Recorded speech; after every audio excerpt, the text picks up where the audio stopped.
Bwana Yesu asifiwe. Mpendwa mtu wa Mungu, majina yangu naitwa Shedrack Emilian Muhanga, ni mwenyekiti wa kamati ya maandalizi kwa ajili ya ibada kubwa ambayo iko mbele yetu.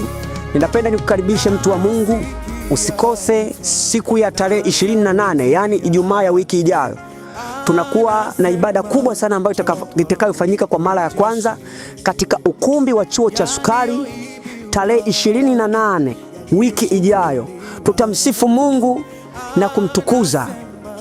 Usipange kukosa, mtu wa Mungu ulioko maeneo haya ya Kilombero na viunga vyake. Lakini usiku huo tutauita usiku wa urejesho, ambapo tutakuwa na mtumishi wa Mungu Faraja Kechegwa ambaye atatupa neno ambalo limebeba ujumbe mkubwa kwamba hawakujui usiwasikilize.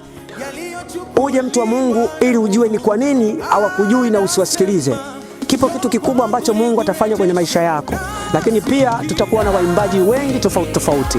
Karibu sana, hakuna kiingilio, usipange kukosa. Mungu akubariki.